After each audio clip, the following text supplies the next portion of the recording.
ವೀಕ್ಷಕರೇ ನಮಸ್ಕಾರ. ಇದು ಚುನಾವಣಾ ಹೋರಾಟದ ರಾಜಕೀಯ ಕದನ ಕುತೂಹಲದಲ್ಲಿ ನಾವು ವಿವಿಧ ವಿಧಾನಸಭಾ ಕ್ಷೇತ್ರಗಳ ಅಭ್ಯರ್ಥಿಗಳಾಗಿರುವ ಪ್ರಮುಖ ಅಭ್ಯರ್ಥಿಗಳನ್ನು ಕರೆದು ಮಾತಾಡ್ತಾ ಇದ್ದೇವೆ. ಇವತ್ತು ನಾವು ಮಂಗಳೂರು ದಕ್ಷಿಣ ವಿಧಾನಸಭಾ ಕ್ಷೇತ್ರದ ಅಭ್ಯರ್ಥಿಗಳಾಗಿರುವಂಥ JR ಲೋಬೋ ಹಾಗೂ ಸುನೀಲ್ ಕುಮಾರ್ ಅವರೊಂದಿಗೆ ಮಾತಾಡ್ತಾ ಇದ್ದೇವೆ.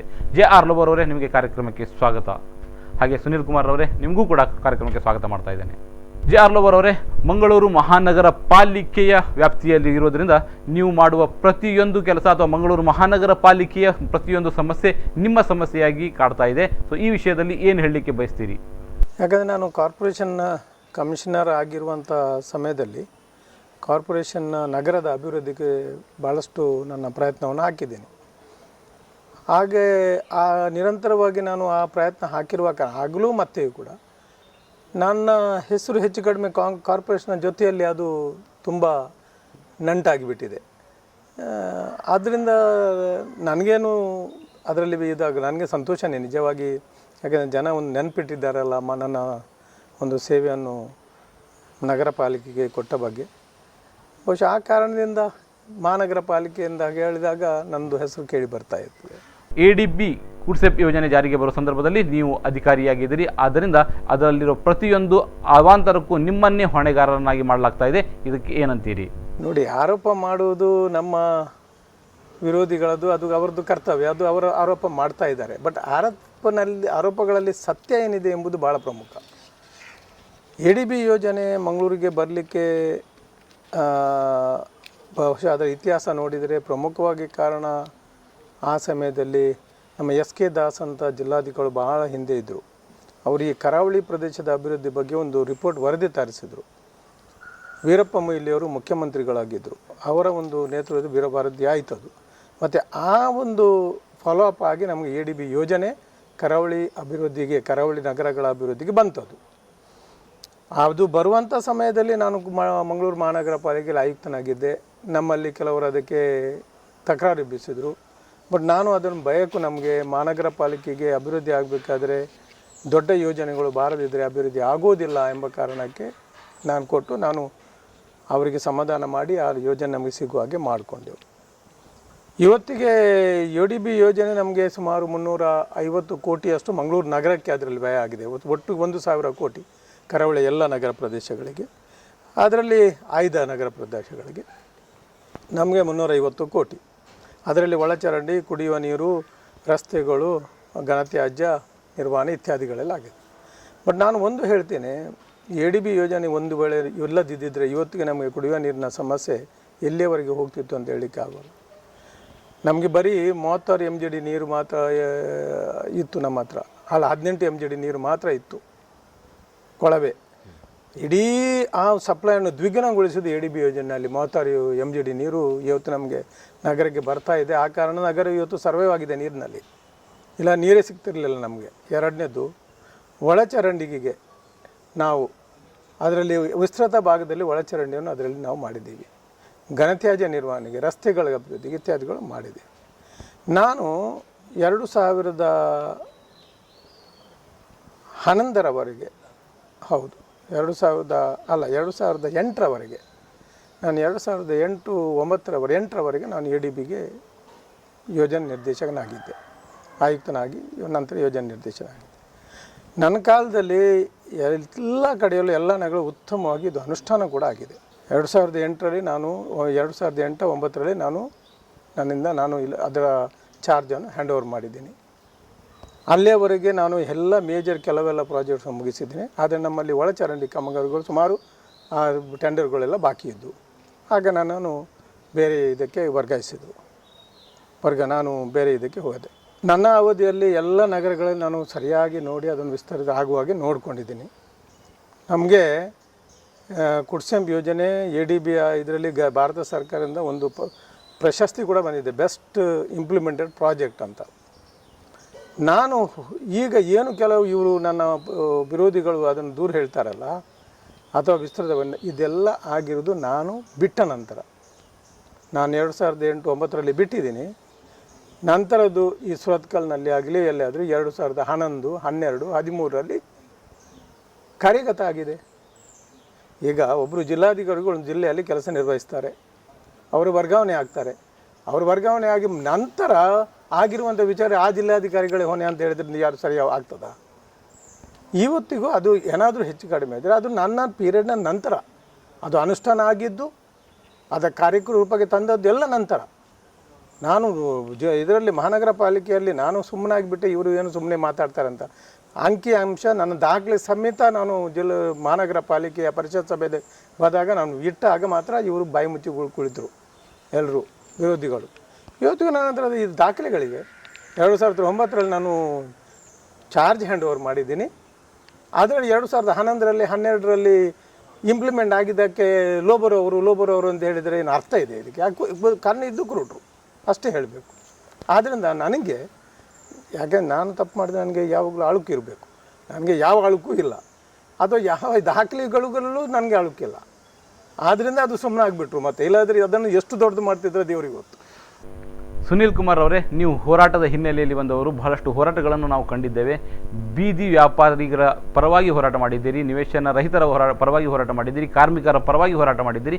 ಸೊ ಈ ಹೋರಾಟಗಳೆಲ್ಲವೂ ಈಗ ನೋಡುವಾಗ ನಿಮ್ಮ ಹೋರಾಟದ ಹಿಂದೆ ಏನೋ ದೂರದ ಉದ್ದೇಶ ಅಥವಾ ದುರುದ್ದೇಶ, ಅಂದರೆ ಚುನಾವಣೆಯ ಎದುರಿಸುವ ಉದ್ದೇಶ ಇತ್ತು ಎಂಬುದು ಸ್ಪಷ್ಟವಾಗ್ತಾ ಇದೆ. ಏನಂತೀರಿ?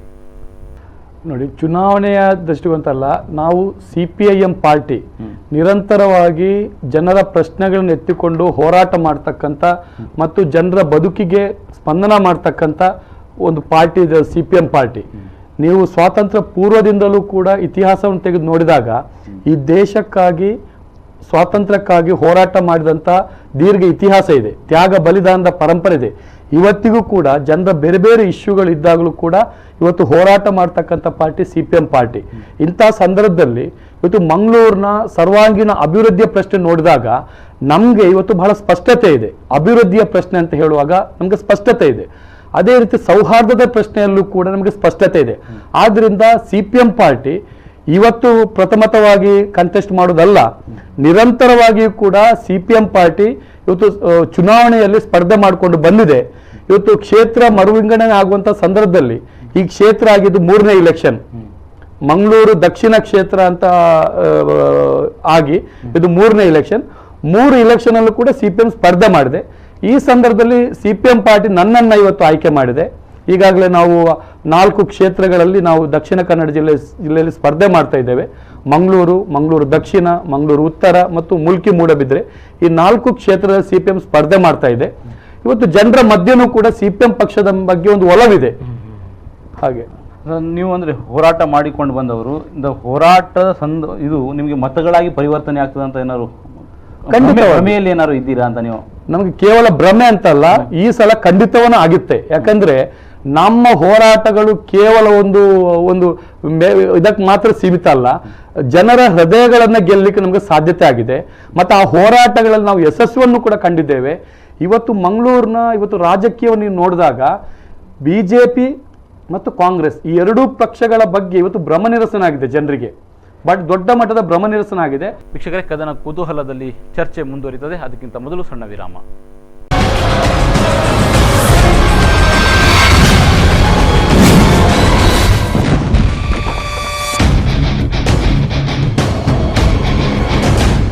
ವೀಕ್ಷಕರೇ, ವಿರಾಮದ ಬಳಿಕ ಮಾತುಕತೆ ಮುಂದುವರಿತದೆ.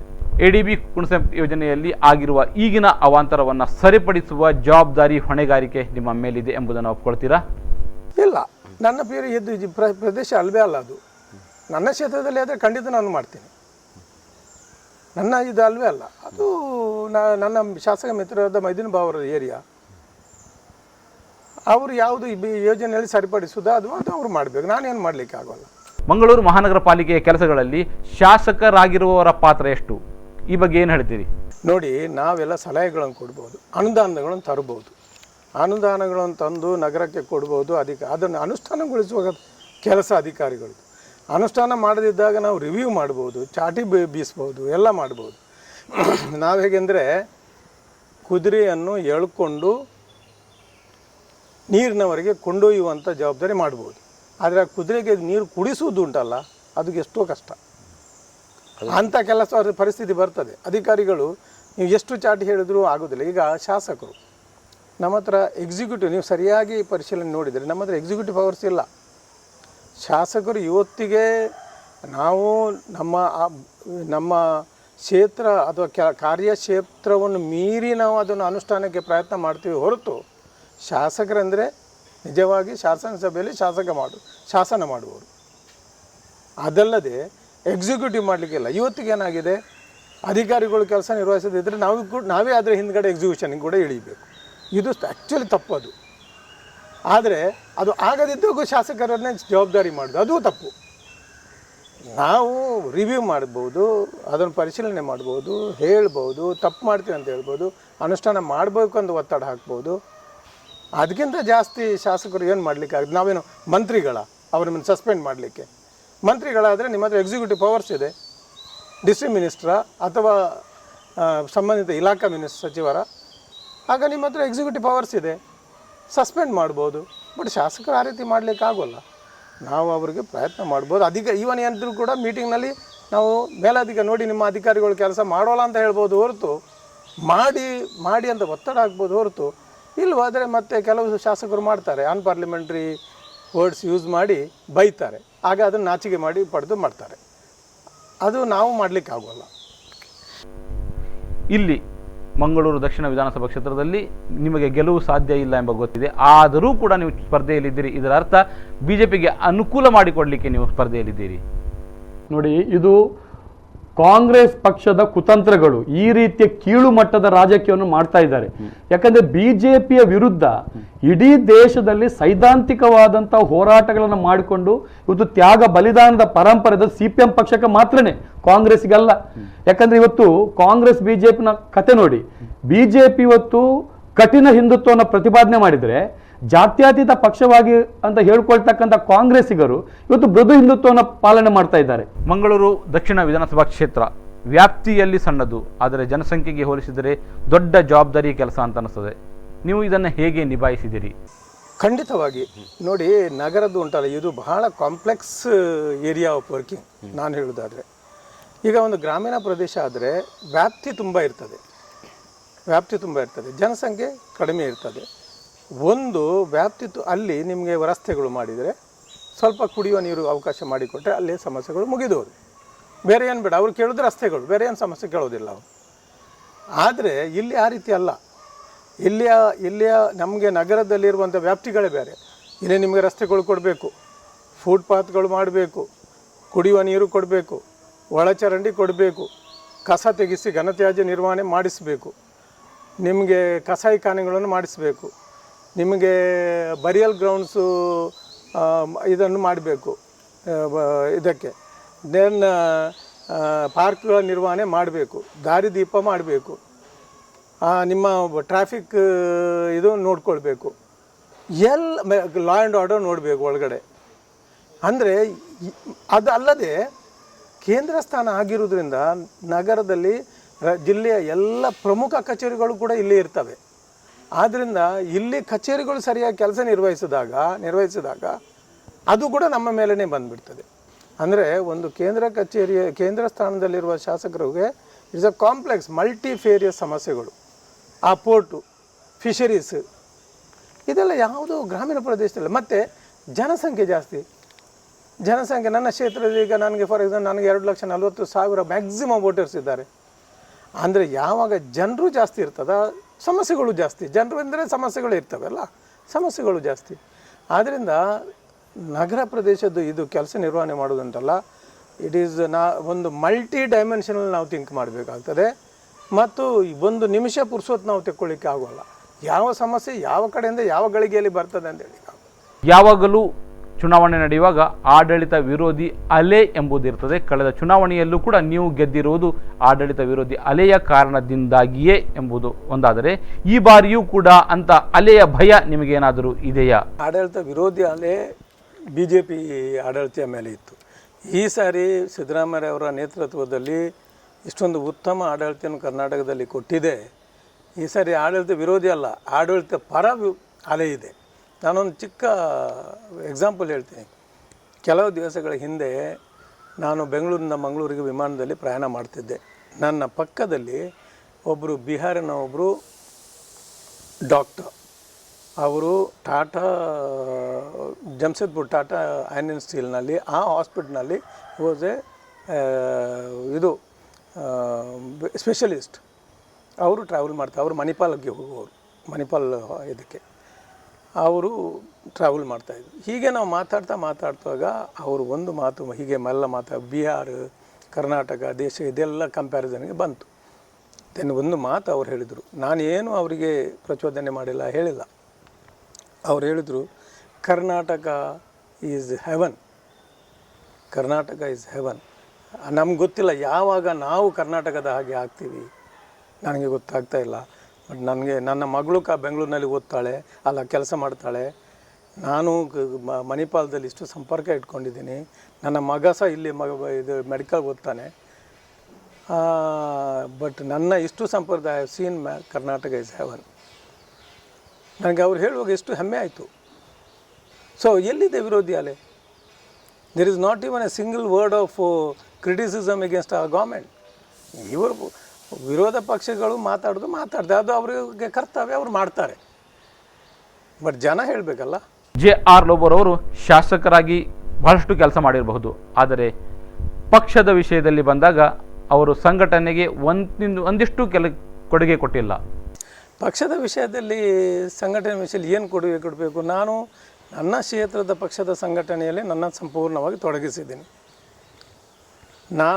ನನ್ನ ನೇಚರ್ ಹೋಗಿ ರಸ್ತೆ ಬದಿಯಲ್ಲಿ ಕೂತ್ಕೊಂಡು ಜೆಂಡ ಹುಡಿ ಪತಾಕೆ ಹಾರುವಂಥ ನೇಚರ್ ನಂದಲ್ಲ. ಅಥವಾ ಸುಮ್ಮನೆ ಹೋಗಿ ಪ್ರೆಸ್ ಕಾನ್ಫರೆನ್ಸ್ ಅಥವಾ ಪ್ರೆಸ್ ಇದು ಮಾಡುವಂಥ ಅವಶ್ಯಕತೆ. ಎಲ್ಲಿಯಾದರೂ ಇಶ್ಯೂ ಇದ್ದರೆ ಮಾತ್ರ ಅದು ಏನಾದರೂ ನನ್ನ ಮಾತು ಯಾವುದಕ್ಕಾದರೂ ಅದು ಎಡಿಷನ್ ಆಗ್ತದೆ, ಹೆಲ್ಪ್ ಆಗುತ್ತೆ ಆದರೆ ಮಾತ್ರ ನಾನು ಪ್ರೆಸ್ ಕಾನ್ಫರೆನ್ಸ್ಗಳು ಮಾಡ್ತೀನಿ ಅಥವಾ ಇನ್ಫಾರ್ಮೇಷನ್ ಕೊಡೋದಕ್ಕೆ ಅದು ಬಿಟ್ಟು. Otherwise I normally don't go for ಇದು ಕೂಡ. ನನ್ನ ಕ್ಷೇತ್ರದಲ್ಲಿ ನನ್ನ ಪಕ್ಷ ಸಂಘಟನೆ ನಾನು ಮಾಡಿದ್ದೀನಿ. ಮತ್ತು ಇಡೀ ರಾಜ್ಯದಲ್ಲಿ ಪಕ್ಷ ಸಂಘಟನೆ ಮಾಡಲಿಕ್ಕೆ ನಾನು ಅಷ್ಟು ದೊಡ್ಡ ವ್ಯಕ್ತಿ ಅಲ್ಲ. ಅವಕಾಶ ಬಂದರೆ ಮಾಡ್ತೀನಿ. JR ಲೋಬೋರ್ ಅವರು ಪಕ್ಷದಲ್ಲಿ ತಮ್ಮದೇ ಪ್ರತ್ಯೇಕ ಗುಂಪು ಕಟ್ಟಿಕೊಂಡು ಹೋಗ್ತಾ ಇದ್ದಾರೆ, ಯಾಕೆ? ಅದು ತಪ್ಪು. ನನ್ನ ಒಲವಿನ ನನ್ನ ಜೊತೆಯಲ್ಲಿರುವಂಥ ಸಂಘಟಕರಿಗೂ ನನ್ನ ಜೊತೆಯಲ್ಲಿ ಒಲವಿದ್ದು ನನ್ನ ಥಿಂಕಿಂಗ್ನ ವೇವ್ ಲೆಂತ್ ಇರುವವರು ನನ್ನ ಹತ್ರ ಹೆಚ್ಚು ಇರ್ಬೋದು. ಆದರೆ ಯಾರನ್ನು ಕೂಡ ನಾನು ದೂರ ಮಾಡೋಲ್ಲ. ಅಥವಾ ಯಾರು ಇಲ್ಲಿಗಲ್ ಆ್ಯಕ್ಟಿವಿಟಿ ಅಂಥದ್ದೆಲ್ಲ ಮಾಡಿದರೆ ನಾನು ಹತ್ತಿರ ಸೇರಿಸೋಲ್ಲ.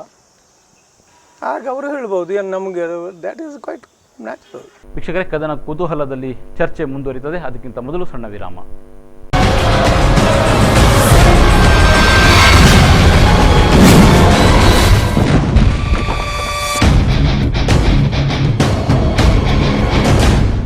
JR ಲೋಬೋರ್ ಅವರೇ, ನೀವು ಮರು ಆಯ್ಕೆ ಬಯಸಿದ್ದೀರಿ. ಆದ್ದರಿಂದ ನೀವು ಜನರ ಬಳಿ ಏನು ಮಾಡಿದ್ದೀರಿ, ಶಾಸಕರಾಗಿ ಏನು ಮಾಡಿದ್ದೀರಿ ಅಂತ ಹೇಳಬೇಕಾಗಿದೆ. ಏನು ಹೇಳಲಿಕ್ಕೆ ಬಯಸ್ತೀರಿ? ನಾನು ಕಳೆದ ಒಂದು 4-5 ವರ್ಷದಲ್ಲಿ ಹಲವಾರು ಸಮಸ್ಯೆಗಳನ್ನು, ಮುಖ್ಯವಾಗಿ ಮೂಲಭೂತ ಸೌಕರ್ಯಗಳ ಅಭಿವೃದ್ಧಿಗೆ ನನ್ನ ಪ್ರಯತ್ನವನ್ನು ಸುಮಾರು ಮಾಡಿದೆ. ಅದಕ್ಕೆ ಒಂದು ಕಿರು ಹೊತ್ತಿಗೆಯನ್ನೇ ನಾನು ಹೊರಗೆ ತಂದಿದ್ದೀನಿ. ಎಲ್ಲ ಕ್ಷೇತ್ರದಲ್ಲೂ ನಾನು ಇದನ್ನು ರಸ್ತೆಗಳ ನಿರ್ವಹಣೆಯಲ್ಲಿ ಆಗಲಿ, ಫುಟ್ಪಾತ್ಗಳ ನಿರ್ಮಾಣ ಆಗೋದಾಗಲಿ, ಒಳಚರಂಡಿಯ ಇದರಲ್ಲಿ ಆಗಲಿ, ಅಥವಾ ನಮ್ಮ ಫಿಶರೀಸ್ ಸೆಕ್ಟರ್ನಲ್ಲಿ, ಪೋರ್ಟ್ ಸೆಕ್ಟರ್ನಲ್ಲಿ, ಮತ್ತು ಪಾರ್ಕ್ಗಳನ್ನು ಮಾಡುವುದರಲ್ಲಿ, ನಿರ್ವಹಣೆ ಮಾಡುವುದರಲ್ಲಿ, ಲಾ ಆ್ಯಂಡ್ ಆರ್ಡರ್ ಸಿಚುವೇಷನ್ನಲ್ಲಿ, ಟ್ರಾಫಿಕ್ನಲ್ಲಿ ಭಾಳಷ್ಟು ಕೆಲಸಗಳನ್ನು ಮಾಡಿದ್ದೀನಿ. ನಾನು ಪಟ್ಟಿ ಮಾಡ್ತಾ ಹೋದರೆ ಸುಮಾರು ಅದೇ ಇದಾಗಿದೆ. ಆದರೆ ಆಗಿರುವಂಥದ್ದು ನಾನು ನಿಜ ಹೇಳಿದಾದರೆ ಆಗಿರುವಂಥದ್ದು ಕಮ್ಮಿ. ಆಗಬೇಕಾಗಿರುವಂಥದ್ದು ಭಾಳಷ್ಟಿದೆ. ಈ ಸಾರಿ ಏನಂದರೆ ಆದಷ್ಟು ಜನರ ಪ್ರಮುಖ ಸಮಸ್ಯೆಗಳಿಗೆ ನನ್ನ ಮೂಲಭೂತವಾಗಿ ಪ್ರಮುಖ ಇಮಿಡಿಯೇಟ್ ಪ್ರಾಬ್ಲಮ್ಗಳು ಏನಿವೆ ಅದಕ್ಕೆ ನಾನು ಈಗ ಈವನ್ ನಮ್ಮಲ್ಲಿ ವೆನ್ಲಾಕ್ ಆಸ್ಪತ್ರೆ ಅಭಿವೃದ್ಧಿಯಲ್ಲಿ ಸಹ ಈಗ ರೀಜನಲ್ ವೆನ್ಲಾಕ್ ಹಾಸ್ಪಿಟಲನ್ನು ನಾವು ರೀಜನಲ್ ದರ್ಜೆಗೆ ಏರಿಸಿಬಿಟ್ಟೆವು. ದೆನ್ ಇದು ಹೆಲ್ತ್ ಸೆಕ್ಟರ್ನಲ್ಲಿ ಸುಮಾರು ಮಾಡಿದ್ವಿ. ನಾವು primary urban health centres 5 urban health centres ಮಾಡಿಸ್ಕೊಂಡೆವು. ಬೇಕಾದಷ್ಟು ಬೇರೆ ಬೇರೆ ಕ್ಷೇತ್ರದಲ್ಲಿ ಮಾಡಿದ್ದೀವಿ. ಬಟ್ ಭೂಗತ ಎಲೆಕ್ಟ್ರಿಕಲ್ ಕೇಬಲ್ಸ್ಗಳು ಇಡೀ ನಗರಕ್ಕೆ ಇನ್ನೂ ಕೂಡ ದೊಡ್ಡ ಯೋಜನೆಯನ್ನು ಈಗ ಮಂಜೂರು ಮಾಡಿಸ್ಕೊಂಡಿದ್ದೀನಿ. 190 ಕೋಟಿದು ಇನ್ನೊಂದು ಯೋಜನೆ ಮಂಜೂರು ಮಾಡಿಸ್ಕೊಂಡಿದ್ದೀನಿ ಭೂಗತ ಕೇಬಲ್ಗಳಿಗೆ. ಸೊ ನಿರಂತರ ವಿದ್ಯುತ್ತು ಎಡಿಷನಲ್ ಚೀಫ್ ಎಲೆಕ್ಟ್ರಿಕಲ್ ಇನ್ಸ್ಪೆಕ್ಟರ್ ನಮಗೆ ಆಫೀಸೇ ಇರಲಿಲ್ಲ ಇಲ್ಲಿ ಬಳ್ಳಾರಿ. ಎಲ್ಲ ಸಮಸ್ಯೆ ಬೆಂಗಳೂರಿಗೆ ಓಡಬೇಕಾಗಿತ್ತು. ಅದೊಂದು ಕಚೇರಿಯನ್ನು ಇಲ್ಲಿ ಉದ್ಘಾಟಿಸಿ ಮಾಡಿಸಿದೆ. ಸೊ ದಟ್ ಈ ರೀಜನ್ಗೆ ಅದೆಲ್ಲ ಪ್ರಾಬ್ಲಮ್ ಬರಬಾರ್ದು ಅಂತ ಎಡಿಷನಲ್ ಪೊಲೀಸ್ ಸ್ಟೇಷನ್ ಒಂದು ಮಂಜೂರು ಮಾಡಿಸ್ಕೊಂಡೆ ಲಾ ಆ್ಯಂಡ್ ಆರ್ಡರ್ದಕ್ಕೆ. ಭಾಳಷ್ಟು ಮಾಡಿದ್ದೀನಿ. ಮಾಡಿದರೆ ಮಾಡಲಿಕ್ಕಿರುವುದಂತೂ ಅಗಾಧ ಹಿಮಾಲಯ ಪರ್ವತಷ್ಟು ಇದೆ. ಮಾಡಿದ್ದು ಒಂದು ಚಿಕ್ಕ ಗುಡ್ಡ ಸಹ ಅಲ್ಲ ಅಂತ ಹೇಳಿಸ್ತೀನಿ. ಸೊ ಮಾಡಬೇಕು ಅನ್ನುವಂಥದ್ರಲ್ಲಿ ಭಾಳಷ್ಟು ಇರ್ಬೋದು, ಆದರೆ ಅನಿವಾರ್ಯ ಅನ್ನಿಸುವಂಥ ತುರ್ತು ಅನ್ನುವಂಥ ಕೆಲಸ ಯಾವುದು? ಈಗ ನನಗೆ ಅನಿಸೋದಂದರೆ ನಮ್ಮ ಮಂಗಳೂರಿನಲ್ಲಿ ನನಗೆ ಕಾಣುವಂಥ ದೊಡ್ಡ ಸಮಸ್ಯೆ ನಮ್ಮ ನಿರುದ್ಯೋಗ ಸಮಸ್ಯೆ. ನಮ್ಮಲ್ಲಿ ಒಳ್ಳೆ ಎಜುಕೇಷನ್ ಇನ್ಸ್ಟಿಟ್ಯೂಷನ್ಸ್ ಇವೆ. ಒಂದು ತಂದೆ ತಾಯಿಗೆ LKG ಹಿಡಿದು ಯಾವ ಡಿಗ್ರಿಯನ್ನು ಪಡೆಯುವಂಥ ಮಕ್ಕಳಿಗೆ ಓದಿಸುವಂಥ ವ್ಯವಸ್ಥೆ ಕೂಡ ನಮ್ಮ ಮಂಗಳೂರಿನಲ್ಲಿ ಇದೆ. ಆದರೆ ಸಮಸ್ಯೆ ಮಂಗಳೂರಿಗೆ ತಂದೆ ತಾಯಿಗಳಿಗೆ ಕಾಡುವುದೇನೆಂದರೆ ಅವರು ಕಲಿತು ಮಕ್ಕಳು ಹೊರಗೆ ಬಂದಾಗ ಉದ್ಯೋಗವನ್ನು ಹುಡುಕುವಾಗ ಸಮಸ್ಯೆ ಬರ್ತಾಯಿದೆ. ಇವತ್ತಿನ ಯುವಜನರಿಗೆ ಮಂಗಳೂರಿನಲ್ಲಿ ಉದ್ಯೋಗ ಸಿಗ್ತಾ ಇಲ್ಲ. ಎಜುಕೇಟೆಡ್ ಇದಕ್ಕೆ ನಮ್ಮದು ಇಡೀ ಡಿಸ್ಟ್ರಿಕ್ಟೇ it is not an agriculture district. ಈಗ ಆಲ್ಮೋಸ್ಟ್ ಎಲ್ಲ ಹಾರ್ಟಿಕಲ್ಚರ್ ಸ್ವಲ್ಪ ಇದೆ, ಮತ್ತು ಎಲ್ಲರೂ ಕೂಡ ಉದ್ಯೋಗದ ಮೇಲೇ ಹೊಂದ್ಕೊಳ್ಳುವವರೇ. ನಿಮಗೆ ಅಗ್ರಿಕಲ್ಚರ್ ಮಾಡ್ಬೋದು ಅಂತ ಯಾರಿಗೂ ಆಗ್ತಾಯಿಲ್ಲ ಇಲ್ಲಿ. ಆದರೆ ಉದ್ಯೋಗಗಳು ಸೃಷ್ಟಿ ಆಗ್ತಾಯಿಲ್ಲ. ನಮ್ಮ ಮಕ್ಕಳು ನಮ್ಮ ಕುಟುಂಬವನ್ನು ಬಿಟ್ಟು, ಫ್ಯಾಮಿಲೀಸ್ಗಳನ್ನು ಬಿಟ್ಟು ಬೆಂಗಳೂರು, ಪುಣೆ, ಮುಂಬೈ, ಕೊಲ್ಲಿ ರಾಷ್ಟ್ರಗಳಿಗೆ ಅಥವಾ ಪಾಶ್ಚಾತ್ಯ ದೇಶದ UK, US, ಅಲ್ಲಿ ಆಸ್ಟ್ರೇಲಿಯಾ, ಕ್ಯಾನಡಾ, ನ್ಯೂಜಿಲ್ಯಾಂಡ್ ಇತ್ಯಾದಿ ಕಡೆ ವಲಸೆ ಹೋಗ್ತಾ ಇದ್ದಾರೆ. ಒಂದು ಸಾರಿ ಒಂದು ಮಗು ಅಥವಾ ಮಗಳು ಮನೆಯಿಂದ ಕೆಲಸಕ್ಕೆ ಹೊರಗೆ ಹೋದ ತಕ್ಷಣ, ಕಾಲಿಟ್ಟ ತಕ್ಷಣ ಪುನಃ ಆ ಮಗಳು ನಮ್ಮ ಜೊತೆಯಲ್ಲಿ ಕುಟುಂಬದಲ್ಲಿ ಸೇರ್ತಾರೆ, ಸಂಸಾರ ಜೊತೆಯಲ್ಲಿ ಹುಡ್ತಾರೆ ಅಂತ ಹೇಳಲಿಕ್ಕೆ ಆಗೋಲ್ಲ. ಯಾಕೆಂದರೆ ಎಲ್ಲಿ ಅವ್ರಿಗೆ ಕೆಲಸ ಸಿಗ್ತದೆ ಅಲ್ಲಿ ಅವರು ಸಂಸಾರ ಹುಡ್ತಾರೆ, ಅಲ್ಲಿ ಅವರು ಸೆಟ್ಲ್ ಆಗಿಬಿಡ್ತಾರೆ. ಹಾಗಿರುವಾಗ ಸ್ವಲ್ಪ ಡಿಸ್ಟರ್ಬ್ ಆಗುತ್ತೆ, ಸ್ವಲ್ಪ ಮೆಲ್ಲ ಮಾತಾಡಿ. ಹಾಗಿರುವಾಗ ಸಂಸಾರ ಹುಡಿದ ಅಲ್ಲೇ ಸೆಟ್ಲ್ ಆಗಿರ್ತಾರೆ. ಆದರೆ ಇಲ್ಲಿ ತಂದೆ ತಾಯಿಗಳು ಇಬ್ಬರೇ ಇರುವುದು ಪರಿಸ್ಥಿತಿ. ಕೆಲವು ಕಡೆಯಲ್ಲಿ ಅವರ ಪೈಕಿ ಯಾರಾದರೂ ಒಬ್ಬರು ತೀರಿ ಹೋದರೆ ಇನ್ನೊಬ್ಬರು ಆಶ್ರಮ ಸೇರುವಂಥ ಪರಿಸ್ಥಿತಿ. ಎಷ್ಟೋ ಸಾರಿ ಸೌಖ್ಯಲ್ಲಾದರೆ ನೆರೆಹೊರೆಯವರು ಆಸ್ಪತ್ರೆಗೆ ಹಾಕಬೇಕು. ತೀರಿ ಹೋದ ನಂತರ 3 ದಿವಸದ ನಂತರ ಶವ ಸಂಸ್ಕಾರಕ್ಕೆ ಮಕ್ಕಳು ಬರುವಂಥ ಸ್ಥಿತಿ. ಅಂದರೆ ಇವತ್ತು ಏನಾಗಿದೆ ಅಂದರೆ ಕುಟುಂಬದಲ್ಲಿ ಸಂತೋಷ ಇಲ್ಲ. ನಮ್ಮ ಮಕ್ಕಳು ನಮ್ಮ ಜೊತೆಯಲ್ಲಿ ಇಲ್ಲ. ಯಾಕಂದರೆ ಒಂದು ವೇಳೆ ಮಕ್ಕಳು ನಮ್ಮ ಜೊತೆಯಲ್ಲಿ ಎಷ್ಟು ಸಂತೋಷ ಆಗ್ತಿತ್ತು ಇಲ್ಲ. ಅದು ಯಾವ ತಂದೆ ತಾಯಿಗಳು ನಮ್ಮ ಮಕ್ಕಳು ನಮ್ಮ ಕುಟುಂಬವನ್ನು ಬಿಟ್ಟು ಹೊರಗೆ ಹೋಗಬೇಕಂತ ಆಶಿಸ್ತದ, ಅಥವಾ ಯಾವ ಮಕ್ಕಳು ಹೋಗಲಿಕ್ಕೆ ಆಶಿಸೋದಿಲ್ಲ. ಆದರೆ ಪರಿಸ್ಥಿತಿ ಯಾವ ರೀತಿ ನಿರ್ಮಾಣ ಆಗಿದೆ. ಅದನ್ನು ಬದಲಾಯಿಸಬೇಕಾದರೆ ನಮ್ಮ ಮಂಗಳೂರಿನಲ್ಲಿ ಉದ್ಯೋಗಗಳು ಸೃಷ್ಟಿಯಾಗಬೇಕು. ನಮ್ಮ ಮಕ್ಕಳಿಗೆ ಇಲ್ಲೇ ಕೆಲಸಗಳು ಸಿಗಬೇಕು. ಈ ಕೆಲಸಗಳು ಸಿಗಬೇಕಾದ್ರೆ ನಮ್ಮಲ್ಲಿ ಬಂಡವಾಳ ಹೂಡಿಕೆ ಆಗಬೇಕು, ಕೈಗಾರಿಕೆಗಳು ಬರಬೇಕು. ಪ್ರವಾಸೋದ್ಯಮ ಕ್ಷೇತ್ರ, ವಿದ್ಯಾ ಕ್ಷೇತ್ರ, ಕೈಗಾರಿಕಾ ಕ್ಷೇತ್ರ, IT ಕ್ಷೇತ್ರ, ಆರೋಗ್ಯ ಕ್ಷೇತ್ರ, ಎಲ್ಲ ಕ್ಷೇತ್ರಗಳಲ್ಲಿ ಉದ್ಯೋಗಗಳು ಸೃಷ್ಟಿ ಆಗಿಬಿಟ್ರೆ ನಮ್ಮ ಮಕ್ಕಳು ಇಲ್ಲೇ ಉಳಿತಾರೆ, ನಮ್ಮ ಕುಟುಂಬದಲ್ಲಿ ಉಳಿತಾರೆ, ಸಂತೋಷವಾದ ಕುಟುಂಬಗಳು ಇರ್ತವೆ. ಇದು ನನ್ನ ಈಗ ಮುಂದಿನ ಚಿಂತನೆ. ಮಂಗಳೂರು ಸಮಸ್ಯೆ ಇದನ್ನು ಸರಿಪಡಿಸಲಿಕ್ಕೆ ಯಾವ ರೀತಿ ಆಗುತ್ತೆ ಅಂತ ನನ್ನ ಪ್ರಯತ್ನ. ಅದಕ್ಕೆ ಇದು ಆಗಬೇಕಾದ್ರೆ ಬಂಡವಾಳ ಹೂಡಿಕೆ ಆಗಬೇಕಾದ್ರೆ ಸುಲಭ ಇಲ್ಲ. ಬಂಡವಾಳ ಹೂಡಿಕೆ ಆಗಬೇಕಾದ್ರೆ ಅದಕ್ಕೆ ಬಂಡವಾಳ ಹೂಡಿಕೆಗೆ ಪರಿಸರ ನಿರ್ಮಾಣ ಆಗಬೇಕು. ಮುಖ್ಯವಾಗಿ ಲಾ ಆ್ಯಂಡ್ ಆರ್ಡರ್ ಸಿಚುವೇಶನ್. ನಮ್ಮ ಮಂಗಳೂರದು ಹಿಂದೆ 5 ವರ್ಷಗಳ ಹಿಂದೆ ನಮ್ಮ ಮಂಗಳೂರಿನಲ್ಲಿ ಪಬ್ ದಾಳಿ, ಹೋಮ್ ಸ್ಟೇ ಅಟ್ಯಾಕ್, ಅಥವಾ ಹೆಣ್ಣು ಗಂಡು ಮಾತಾಡಿದರೆ ಹೊಡೆಯೋದು, ಅಥವಾ ದನ ಹಿಡಿದ್ರು ಅಂತ ಹೊಡೆಯೋದು, ಇದೇ ಇದಕ್ಕೆ ನಮ್ಮ ಮಂಗಳೂರಿನ ಹೆಸರನ್ನು ಕೆಡಿಸಿದರು. ಈ ಕಾರಣದಿಂದ ಬಂಡವಾಳ ಹೂಡಿಕೆ ಆಗಲಿಕ್ಕೆ ಕಷ್ಟ ಆಯಿತು ಇಲ್ಲಿಗೆ. ಇವತ್ತಿಗೆ ನಾನು ನನ್ನ ಹೇಳ್ದಲ್ಲ, ಕಳೆದ 5 ವರ್ಷ ನನ್ನ ಅವಧಿಯಲ್ಲಿ ಮಂಗಳೂರಿನಲ್ಲಿ ಯಾವುದೇ ರೀತಿಯ ಅಹಿತಕರ ಘಟನೆಗಳು ನಡೆದಿಲ್ಲ. ಅದು ಆಗ್ಲಿಕ್ಕೂ ನಾನು ಬಿಡಲಿಲ್ಲ.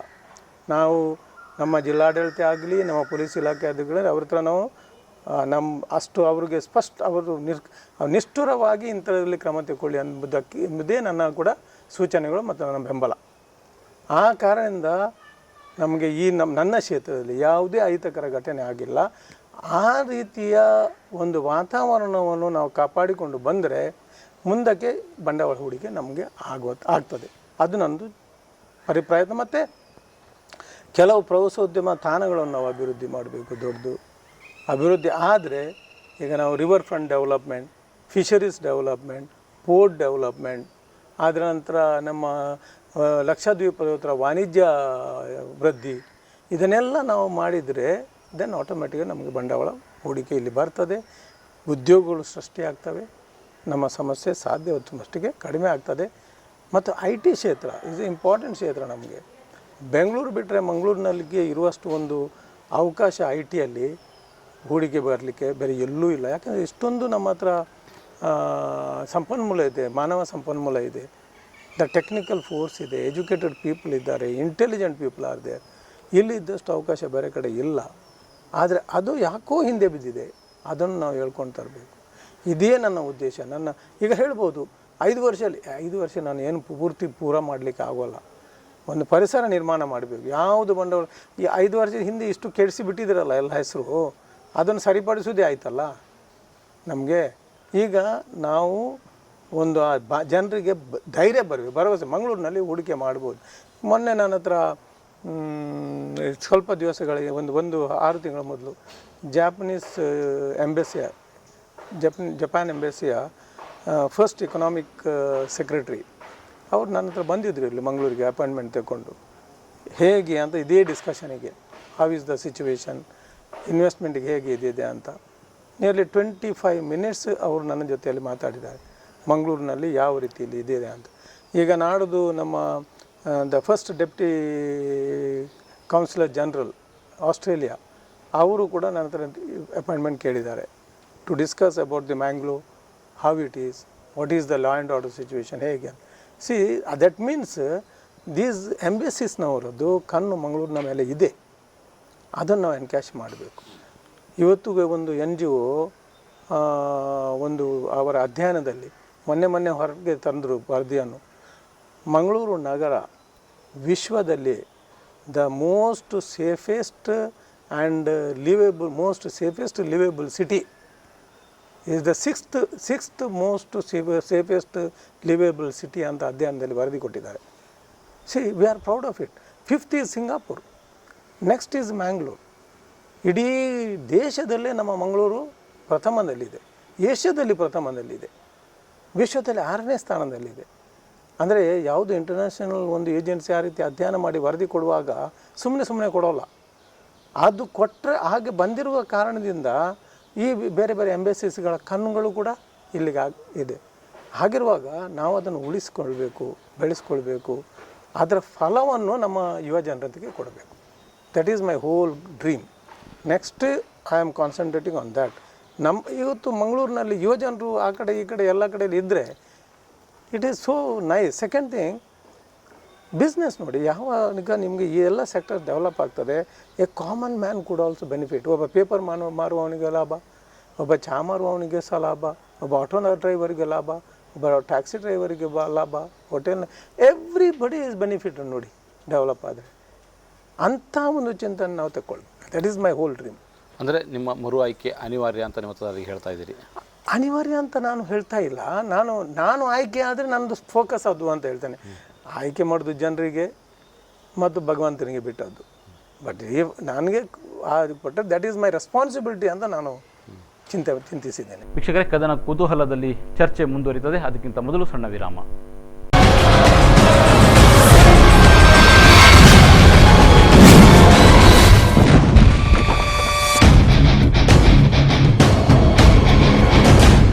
JR ರಘು ಅವರೇ, ಮತ್ತೊಮ್ಮೆ ಕೇಳ್ತಾ ಇದ್ದೇನೆ, ನಿಮ್ಮನ್ನು ಮಂಗಳೂರಿನ ಜನತೆ ಯಾಕೆ ಮರು ಆಯ್ಕೆ ಮಾಡಬೇಕು? ನಾನು ಇದೇ ರೀಸನ್ಗೆ ಹೇಳೋದು. ನಮ್ಮ ಮಂಗಳೂರು, ನಮ್ಮ ಮಂಗಳೂರಿನ ಅಭಿವೃದ್ಧಿ, ನಮ್ಮ ಮಂಗಳೂರಿನ ಒಂದು ಸಮಸ್ಯೆಗಳ ಪರಿಹಾರಕ್ಕೆ ಬೇಕಾದಷ್ಟಿದೆ. ನನ್ನಲ್ಲಿ ನಿರೀಕ್ಷೆ ಇಟ್ಟು ಜನ ಒಂದ್ಸರಿ ನನಗೆ ಮತ ಕೊಟ್ಟು ಆಯ್ಕೆ ಮಾಡಿದರು. ನನ್ನ ಕೆಲವು ನಿರೀಕ್ಷೆಗಳನ್ನು ಪೂರೈಸಿದೆ, ಇನ್ನೂ ಬಾಕಿ ಇದೆ. ನಗರದ ಅಭಿವೃದ್ಧಿಗೆ, ಜನರ ಸಮಸ್ಯೆಗಳ ಪರಿಹಾರಕ್ಕೆ, ಮುಖ್ಯವಾಗಿ ಯುವ ಜನತೆಗೆ ನಾವು ಉದ್ಯೋಗವನ್ನು ಸೃಷ್ಟಿ ಮಾಡಿ, ಬಂಡವಾಳ ಹೂಡಿಕೆಯ ಮೂಲಕ ಉದ್ಯೋಗಗಳನ್ನು ಸೃಷ್ಟಿ ಮಾಡಿಸುವ ಉದ್ದೇಶಕ್ಕೋಸ್ಕರ ಮತ್ತು ಮಂಗಳೂರಿನಲ್ಲಿ ಎಲ್ಲ ಕುಟುಂಬಗಳು ಸಂತುಷ್ಟ ಕುಟುಂಬಗಳಿಗೆ ಆಗಿ ಉಳಿಯುವಂತೆ, ಜೀವಿಸುವಂತೆ ಆಗುವ ಆ ಒಂದು ಪರಿಸರ ಮಾಡಲಿಕ್ಕೆ, ಆಯ್ಕೆ ಜೆ ಆರ್ ಲವ್ ಅವರೇ, ರಾಜಕಾರಣ ಮತ್ತು ಚುನಾವಣೆ ಇದು ಜಾತಿ ಧರ್ಮಗಳ ಆಧಾರದಿಂದ ಹೊರತಾಗಿಲ್ಲ. ಸೊ ಈ ವಿಷಯದಲ್ಲಿ ನೀವೇನು ಹೇಳಲಿಕ್ಕೆ ಬಯಸ್ತೀರಿ? ಜಾತಿ ಧರ್ಮ ಆಧಾರಿತ ಮೇಲೆ ಕೆಲವರು ಮಾಡ್ಯಾರು. ಬಟ್ ನಾನಂತೂ ತಿಳಿದಿದ್ದೇನೆ ಏನಂದರೆ, ಮಂಗಳೂರಿನಲ್ಲಿ ಪ್ರಜ್ಞಾವಂತ ಜನರು, ಎಜುಕೇಟೆಡ್ ಪೀಪಲ್, ಅವರು ಯಾವುದನ್ನು ಕೂಡ ಈ ರೀತಿಯ ಶುಲ್ಕ ಚೀಪು ಇದಕ್ಕೆ ಕ್ಯಾನ್ವಾಸಿಗೆ, ಅದು ಪಾಪ್ಯುಲಾರಿಟಿಗೆ, ಅದು ಚೀಪ್ ಇದಕ್ಕೆ ಅವ್ರು ಮಾರು ಹೋಗೋದಿಲ್ಲ. ಅವ್ರಿಗೆ ಯಾವುದು ಸರಿ ಯಾವುದು ತಪ್ಪು ಅಂತ ನಮ್ಮ ಜನರಿಗೆ ಸರಿಯಾಗಿ ಗೊತ್ತಿದೆ. ಮೋಸ್ಟ್ ಎಜುಕೇಟೆಡ್ ಪೀಪಲ್, ಪ್ರೊಫೆಷನಲ್ಸ್, ಅವರಿಗೆ ನಗರಕ್ಕೆ ಏನು ಬೇಕು ಬೇಡ ಅವರಿಗೆ ಗೊತ್ತಿದೆ. ಆದ್ದರಿಂದ this all things never. J R Lobo ಅವರೇ, ಕಾಂಗ್ರೆಸ್ ಎಷ್ಟೇ ಹಳೆಯ ಪಕ್ಷವಾದರೂ ಇಂದಿನ ಯುವಕರು ಕಾಂಗ್ರೆಸ್ನೊಂದಿಗೆ ಇಲ್ಲ. ಕಾಂಗ್ರೆಸ್ಸಿಗರು ಕೂಡ ಯುವಕರನ್ನು ಸೆಳೆಯುವ ದಿಸೆಯ ಯಾವುದೇ ಯೋಜನೆ ಹಾಕಿಕೊಂಡಿಲ್ಲ. ಇವತ್ತು ಕಾಂಗ್ರೆಸ್ಸಿಗರು ಮುದುಕರ ಪಕ್ಷವಾಗಿದೆ. ಏನು ಹೇಳ್ತೀರಿ? ಸರಿಯಲ್ಲ ಅದು. ಯಾಕೆ ನಾವು ಇತ್ತೀಚೆಗೆ ಒಂದು ಯುವಕರದ್ದು ಒಂದು ಇದು ಮಾಡಿದೆ, ನಮಗೆ ನಿರೀಕ್ಷೆಗೆ ಮೀರಿ ಯುವಕರು ಬಂದಿದ್ದಾರೆ. ಅದು ಸುಮ್ಮನೆ ಹೇಳೋದು. ಅವರನ್ನು ಸರಿ ಈಗ ಎಲ್ಲ ವಾಪಸ್ ಬರ್ತಾ ಇದ್ದಾರೆ ಕಾಂಗ್ರೆಸ್ಸಿಗೆ. ಕೆಲವ್ರನ್ನೆಲ್ಲ ಅವರು ಹಿಂದೆ ಬೇರೆ ಪಕ್ಷದವರು ಕರೆದ್ರು, ಎಳೆದ್ರು, ಪ್ರಯತ್ನ ಪಟ್ಟರು. ಈಗ ಅದು ಅವರಿಗೆ ಬೇಸತ್ತು ವಾಪಸ್ ಬರ್ತಾ ಇದ್ದಾರೆ. ಜೆ ಆರ್ ಲವ್ ಅವರೇ, ಮಂಗಳೂರು ಮಹಾನಗರದಲ್ಲಿ ಯೋಜನೆಗಳು ಬೇಕು, ಆದರೆ ಎಲ್ಲವೂ ಸ್ಥಿತಿವಂತರು ಶ್ರೀಮಂತರಿಗಲ್ಲ. ಇಲ್ಲಿ ಬಡವರು ಬಹಳಷ್ಟು ಜನ ಇದ್ದಾರೆ, ಮಧ್ಯಮ ವರ್ಗದವರು ಬಹಳಷ್ಟು ಮಂದಿ ಇದ್ದಾರೆ. ಅವರಿಗಾಗಿ ಏನು ಮಾಡಿದ್ದೀರಿ, ಏನು ಮಾಡುತ್ತಿದ್ದೀರಿ? ನಾನು ಬಡವರ ಬಗ್ಗೆ ಹೆಚ್ಚಿನ ಕಾಳಜಿ ವಹಿಸಿದ್ದೀನಿ. ಮುಖ್ಯವಾಗಿ ನನಗೆ ಅವರಿಗೆ ಆಶ್ರಯ ಮನೆಗಳ ಒಂದು ನಿರ್ಮಾಣಕ್ಕೆ, ಯಾಕಂದರೆ ಬಹಳಷ್ಟು ವರ್ಷದಿಂದ ಏನೂ ಆಗಿರಲಿಲ್ಲ. ಶಕ್ತಿನಗರದಲ್ಲಿ ಸುಮಾರು 1,000 ಮನೆಗಳನ್ನು ನಾವು ಆಶ್ರಯ ಮನೆಗಳನ್ನು ಕಟ್ಟಲಿಕ್ಕೆ ಮಂಜೂರಾತಿ ಪಡೆದು ಈಗ ಕಟ್ಟಲಿಕ್ಕೆ ಆರಂಭ ಕೂಡ ಮಾಡಿದ್ದೀವಿ. ಎರಡನೇದ್ದು ಸುಮಾರು 2,500 ಜನರಿಗೆ ನಾವು ಮನೆ ನಿವಾಸದಿಂದ ಹಕ್ಕುಪತ್ರಗಳನ್ನು ಕೊಟ್ಟಿದ್ದೀವಿ. ಬಹುಶಃ ಹಿಂದೆ ಎಂದಿಗೂ ಕೂಡ ಈ ಕ್ಷೇತ್ರದಲ್ಲಿ ಅಷ್ಟು ಕೆಲಸಗಳು ಆಗಿಲ್ಲ. ಬಡವರಿಗೆ ಬಗ್ಗೆ ನಾವು ಹೆಚ್ಚಿನ ಒಂದು ಕಾಳಜಿಯನ್ನು ಆ ರೀತಿ ಬೇರೆ ನಾವು ಹಲವಾರು ಮಾಡಿದ್ದೀವಿ. ಓಲ್ಡ್ ಏಜ್ ಕ್ಯಾಂಪ್ ಅದೆಲ್ಲ ನಾರ್ಮಲ್. ಬಟ್ ಇದು 2 ಕಾರ್ಯಕ್ರಮ ವಿಶೇಷವಾಗಿ ನಾನು ನಿರ್ವಹಿಸಿದ್ದೀನಿ. ಜೆ ಆರ್ ಲವ್ ಅವರೇ, ಕೊನೆಯದಾಗಿ ವೀಕ್ಷಕರಿಗೆ ಏನು ಹೇಳಲಿಕ್ಕೆ ಬಯಸ್ತೀರಿ? ಮತದಾರರಿಗೆ ಏನು ಸಂದೇಶ ಕೊಡಲಿಕ್ಕೆ ಬಯಸ್ತೀರಿ? ಈ ಸಾರಿಯ ಚುನಾವಣೆ ನಮ್ಮ ಜಿಲ್ಲೆಗೆ, ನಮ್ಮ ನಗರಕ್ಕೆ ಭಾಳ ಪ್ರಮುಖವಾದ ಚುನಾವಣೆ. ಅದರಲ್ಲೂ ಕೂಡ ಮಂಗಳೂರು ನಗರದ ಕ್ಷೇತ್ರ ಇಡೀ ಜಿಲ್ಲೆಯ ಮೇಲೆ ತನ್ನ ಪರಿಣಾಮವನ್ನು ಬೀಳ್ತದೆ. ಆದ ಜಿಲ್ಲೆಯ ಅಭಿವೃದ್ಧಿಗೆ, ನಮ್ಮ ನಗರದ ಅಭಿವೃದ್ಧಿಗೆ ನಮ್ಮ ಮತದಾರರು ದಯವಿಟ್ಟು ಕಾಂಗ್ರೆಸ್ನ ಪರ, ದಯವಿಟ್ಟು ನನ್ನ ಪರ ತಮ್ಮ ಅಮೂಲ್ಯವಾದ ಮತವನ್ನು ಚಲಾಯಿಸಿ ನನ್ನನ್ನು ಪುನರಾಯ್ಕೆ ಮಾಡಬೇಕಾಗಿ ನಾನು ಜನರ ಹತ್ರ ವಿನಂತಿಸ್ತೇನೆ. ನಂತರ ಸುದ್ದಿ ಮಾಹಿತಿ ಹಾಗೂ ಮನೋರಂಜನೆಗಾಗಿ ನೋಡ್ತಾ ಇರಿ ವಿ4 ನ್ಯೂಸ್.